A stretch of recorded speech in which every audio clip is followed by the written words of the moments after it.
Real True Education, not fake news. It's the 26th of September 2020 and you're very welcome back to the channel. And thank you for all subscribing. I now have, I think it's 581 or something subscriptions. It's very good anyway, whatever it is. Thank you very much. Now, we're going to have a look at this most popular thing. This is what is plaguing the world at the minute. The coronaviruses. This is 19S. And we'll get through it fairly quick. I hope there's something useful. There was a nice man found in the Alps. It was in it actually the territory of Italy a few years ago, and he's on display somewhere over there. But he was over 5,000 years lying in the ice, and he was discovered to have Lyme's disease. This is a bacterial infection, and it causes you to be very tired, and it's transmitted by ticks. Now, I have been around cattle all my life, so I got tested for it, but I got nothing back. I don't know whether I have it or not. I don't think I have. Now, another thing is, when I was a young lad, from about 14, I was going to school in Cavan. No, in Carrickmacross. I was going to school in Carrickmacross in County Monaghan. And I used to have terrible stomach trouble, and I remember being out in the school, out in the meal break times, and I'd eat my sandwiches, and I'd have this terrible pain. And I carried this with me till I was about 35. And I used to read the Sunday Times newspaper, and there was an article in it about the discovery of a stomach bacterium. And there were two doctors. One of them was called Marshall. And these doctors noticed that when they gave antibiotics to people who had other illnesses, their stomach complaints stopped. In other words, when somebody came in who had a chronic stomach complaint and they had other ailments that needed antibiotics, they noticed that they had no complaint about the stomach while they were taking the antibiotics. And so eventually it was discovered that this was the cause of it here, Helicobacter pylon. Now, this has nothing to do with Airgrid's cursed pylons going across near here. It just happens to be this ridiculous name is on it. Why couldn't they call it something simple? Helicobacter pylon. Anyway, that's the name of the bacterium that does it. And remember, antibiotics work on a bacteria. They won't work on a virus. Anyway, I went into my local doctor, and I won't name him. He's not around Kingswood anyway. And I said, I want this treatment, because it said in the paper that a very strong course of antibiotics would cure it. And he rang me, he said, you're talking nonsense, there's nothing, that's all just hob medicine.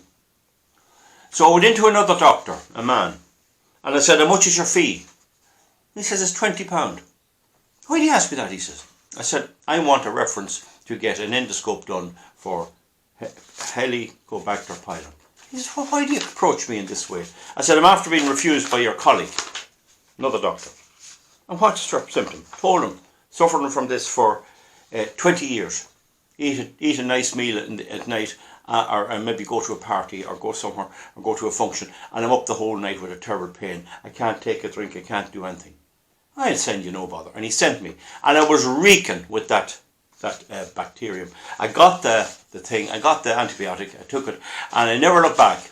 And that's carcinogenic, that can cause cancer. And had I not looked about that, I could have cancer of the stomach now. And it's only an odd one it affects. So that just tells you about medicine. Anyway, we look at the life cycle of this flu virus. Now, a virus cannot be attacked by antibiotic.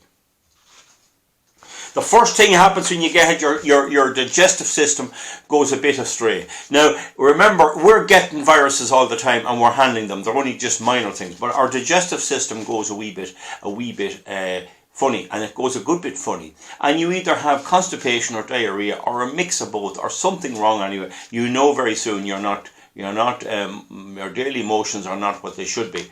And the other thing is a loss of appetite, and some people continue to eat out of habit. They keep eating, and I believe that's a mistake. Starve it to hell out, give it nothing in the line of solids, but definitely in liquids give it plenty. The next thing is a cough, and that's because a war is now developing, and as it does, your body's getting ready by giving you a cough, giving you a stronger inclination to get rid of stuff out of your lungs. The next thing is your temperature usually rises. If you can get a thermometer, take your temperature. Okay, and as your temperature rises, you get more thirsty. And you can drink water. Some people feel a little drop of whiskey and honey is good. I can't take alcohol at all when I'm in this condition. But this is my lad here, the 7-Up out of the tin. This stuff. And I wouldn't take it out of a bottle. It has to be out of a tin and have it cool. And it's nearly worth getting sick for the experience of that when you have a temperature. It's absolutely gorgeous. It's absolutely hits the spot. It's sparkling all over the place. The other thing is Andrew's liver salts. And you can get that. Many people don't believe you can get those things. You can get them. And so that's it. Now, so also as the stomach gets a bit sick, and if it's constipation sets in, people say you can't buy this. And you'll never guess how I got that bottle. I went into the pharmacist, and I asked for it. And that, to my notion, proves how great a genius I am. I wanted milk of magnesia, and I went in and asked for it, and the lady gave it to me. And everyone that sees my video says, I thought that stuff was gone. Well, wasn't that some, isn't that some genius? Go in and ask for it. Anyway, we can have a bit of fun as well. The next thing is you boost your immune system using vitamin C. You buy them in Super Value, anywhere at all. Throw them in a drop of water there, take one every day. And then you should get vitamin D tablets. Sorry, I just had to take an important phone call there. Now, so we've dealt with the temperature, we've dealt with boosting the system, and having some kind of drinks, and drink water as well. And a bit of paracetamol seems to help with the temperature. And there's reports out that a lot of people working in meat factories are taking paracetamol and other drugs to cheat on the test that takes place in most of these places every day. So when the temperature goes up, you start coughing, and the other thing is you lose energy. You lose energy in a big way, and that's the hardest thing for me. And the next thing is the phlegm. Now, one of the things for medical staff or anyone that's running any business is to remember, if people are getting better from this, if you're working there and you eat a little bit, maybe at lunchtime after you have had this any flu, you sometimes get very tired. And you know, it would encourage people to come back in if they could go somewhere and have a little rest. I'm a farmer, and sometimes when it's on the way out, I have to go and lie on a sofa or lie on a bed. And half an hour of that, and I'm a new man. I think there should be a rest place. It is not a sign of laziness. Many people in the past who are condemned for being lazy often had terrible tiredness, and just bear that in mind. Now, that's not to say that some people wouldn't work on batteries, but sometimes I get terribly tired, and if I get a bit of a rest, I'm great. And in many countries they do that, so just bear that in mind. Now remember, there's a war going on, right? You have urine, you're peeing all you can. You're taking in liquids all you can. You're restricting your food. And it's only certain food, like maybe whiting. I like a little bit of grilled or fried whiting, done in a little bit of what do you call it, ordinary plain flour. And it's nice with a little bit of white sauce, a wee bit of nice potato, boiled potato, and a wee bit of some kind of spread or butter. And that's lovely. And a drink of water with it. And just enough, just a wee bit to keep you going, but not a lot. I believe that eating good beef is great, and good mutton and lamb is great for a preventative and the lead up to it. But once you have it, don't hit your stomach with things like beef. It's too hard on the system. You want to get through this as easy as possible. I wouldn't eat eggs either. I wouldn't agree with eating eggs either. No. So now drink plenty and eat little, and go to the toilet as often as possible. As often as possible. Get into this rhythm of getting rid of everything, right? So now when it comes to the phlegm, the stuff on the lungs, there's a war going on. There's dead cells of all kinds. The soldiers have been fighting your own, and the enemy's fighting. And unlike our government, and unlike many of the left-wing governments, our body repels the invader straight away. There's no such thing as letting them in and then, oh my God, we didn't know they were ISIS members or they were some kind of radicals. There's no such thing as that, or they were criminals. Your body vets them straight away and keeps everybody out. Now, I believe we should control immigration. I have no problem with decent people coming here to work and join us, but I have a problem with criminals and other people, so we should vet them. And our system does it, whether the lefties like it or whether they don't. So now, get rid of it. Get the phlegm up.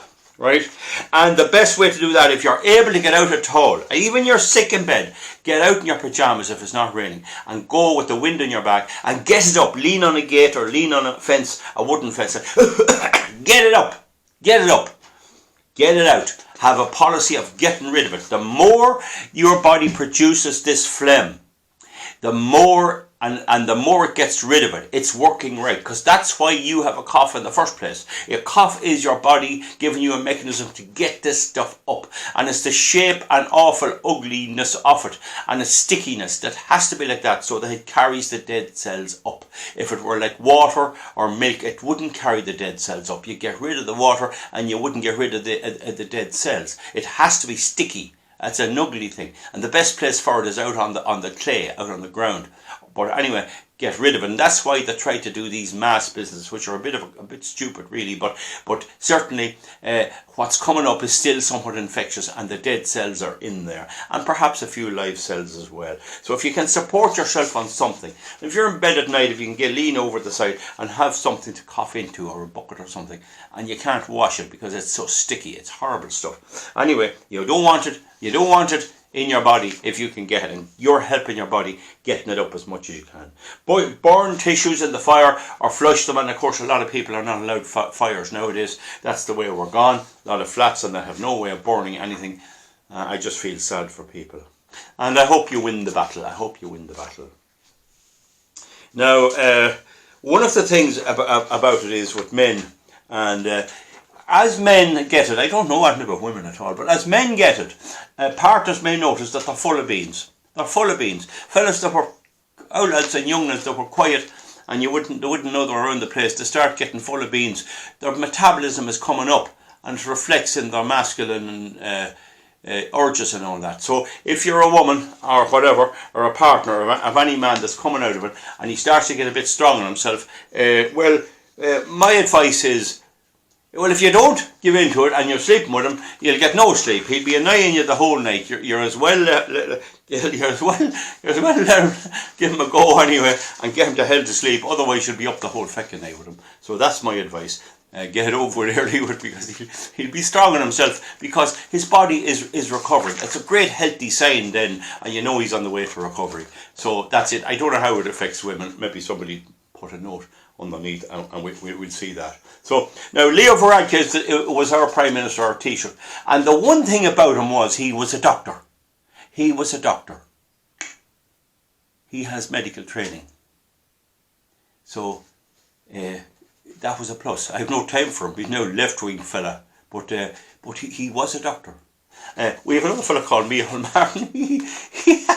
He's an idiot. He's a dour, he's just got it. I pity anyone related to him, and he's a dour, useless idiot, or he'll destroy Fianna Fáil and all the better. Now the thing is,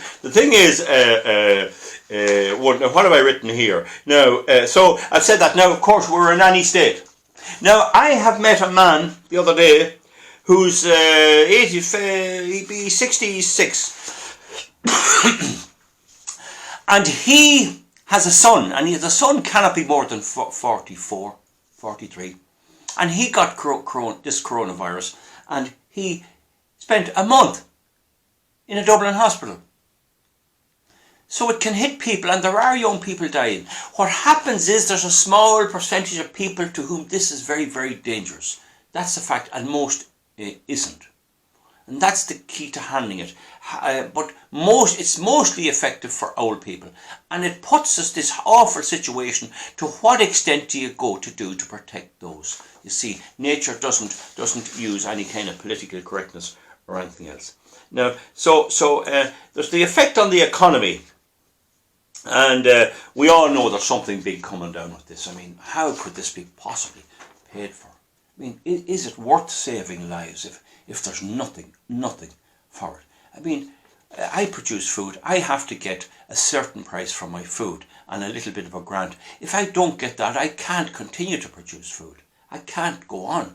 So we have to be able to buy the food, the clothes. We need transport and everything, and our government has been putting up the cost of transport.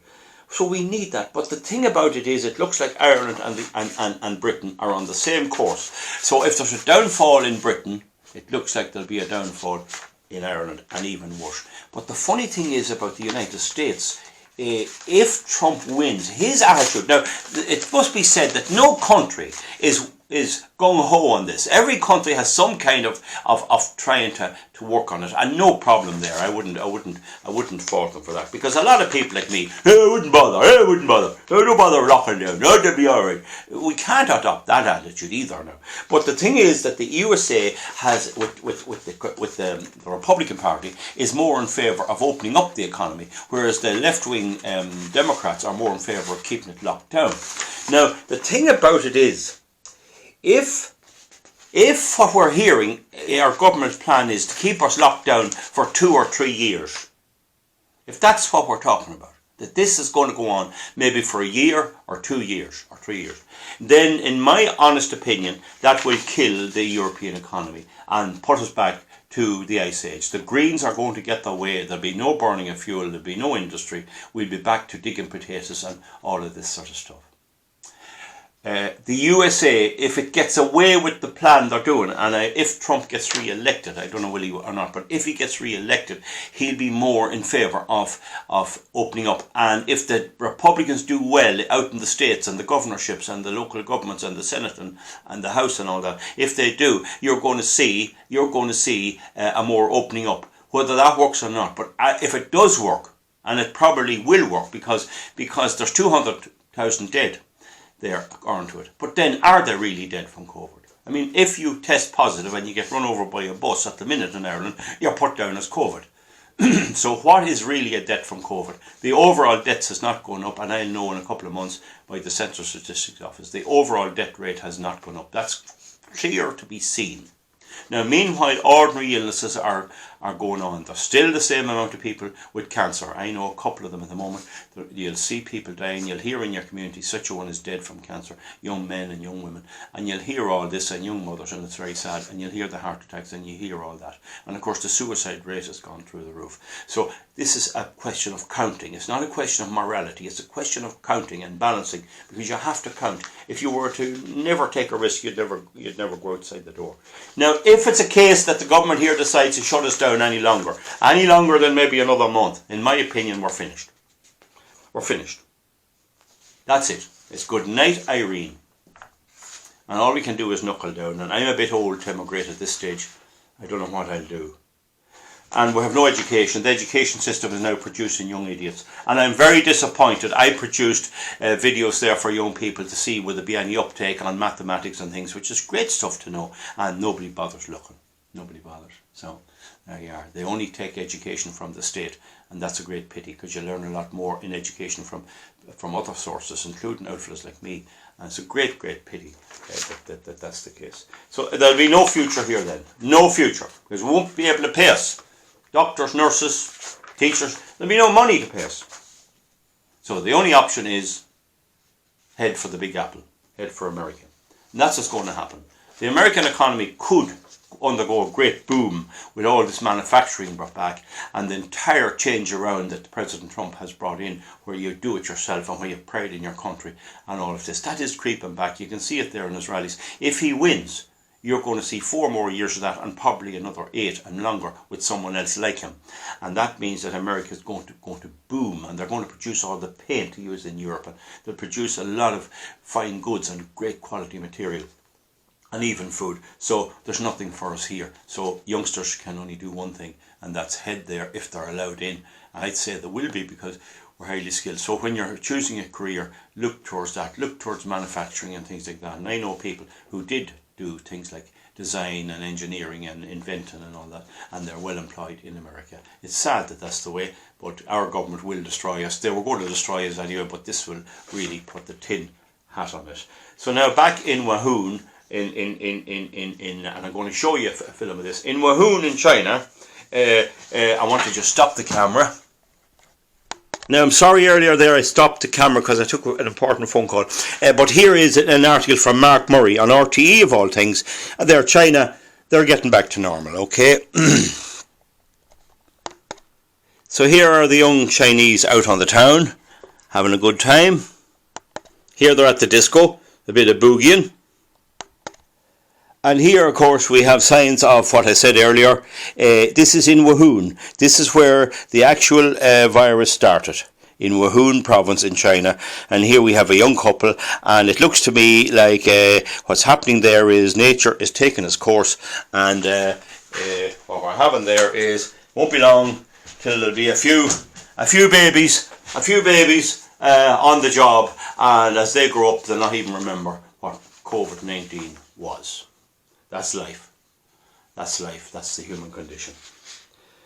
We all have to pay taxes, and we all have to die. It's all in a medium vacuum. We have no medium to discuss these things. We have no RTE, nothing. All fake news. All fake news. Okay. Last night on Brain Tubbery, that's the Irish chat show. It's the old late show. Who did they bring on? Only two sort of musicians. Jedward.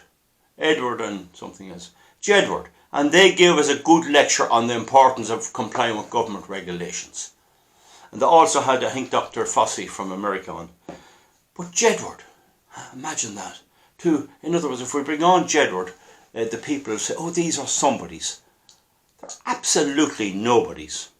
The ability to sing or dance is irrelevant, and the fact that you put your hair up in some kind of way is irrelevant. I don't know what they're pushing. I'll not go any further than that. You can look them up, Jedward. This is what we're fed with. Intelligent people like us who have been educated are fed with Jedward telling us what to do. Meanwhile, we have Dr. Dolores Cahill, who worked in laboratories examining these viruses, and she's kept out. This is an absolute scandal that we can't debate this. At least if we could debate it, well, there'd be a bit of fun in the thing, and there'd be some wee compensation. It's a complete and utter nanny state. There's protesting continuing at RTE, and fair play to you folks. I admire you, very good. Gemma Doherty and John Waters are protesting because we can't get our word out through it themselves. We're forced to pay the license. And that's something we'll have to try and stop. Now, another thing is that our politicians here, our members of our government, all of them, have given themselves another pay rise. Wouldn't you think that in the middle of a crisis they'd be a bit more, little bit less selfish? And this proves how utterly selfish they are. Utterly selfish.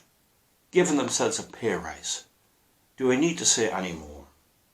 One TD, a member of the Dáil, got elected, and he was only in there 3 months. The Dáil wasn't sitting for long. He's only in there 3 months, and he got a pay rise already.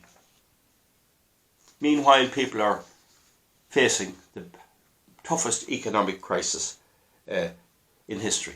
So, not only have we the question of whether the government this shutdown is necessary and whether it's the right way to go, I have long said, if they can test it, and I believe they can't actually test for COVID-19, just for coronavirus, and they make an assessment then. But if they can test it, they're testing people who are already sick. If they can test it, why don't they test a random sample of 2,000 or 3,000 people? Why don't they test them the same as an opinion poll and see how many people has it? I have claimed time and time again there was 1 million people with it in early June. And there's now at least 1.4 million, and it's cropping up all over the place. The idea of shutting down Donegal and separating the border north and south and keeping people out of Dublin, this idea is ludicrous. It's absolutely ludicrous, because the places like Leitrim or Kilkenny, they could have a huge rate there, and that'll come up. And as it comes up, there'll be various numbers of illnesses. And I think I got it because I was totally careless. I wanted to get it, and I got over it. That's my view. You can tell me I'm wrong. Anyway, whatever it's right or wrong about the government, we know what where their hearts are.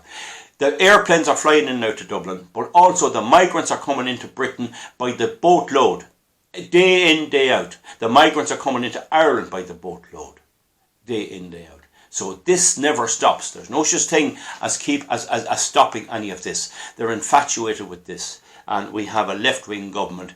We have very few sensible conservative politicians. And they're there because we don't have a good alternative. And also, we don't have, our people wouldn't vote for them anyway. So all I can finish off on, folks, is I hope you all get by it. It's just an illness like any other. And we have to turn the pressure up on our friends, our relations and things. We don't have to fall out with them. We have to make them accountable, because they'll all promise you they'll change, but when they go into the polling booth and get in there with the pencil, they lick it and they go back to what they always done. We've got to make them feel guilty about that. That's the big message I send out. Let's stop.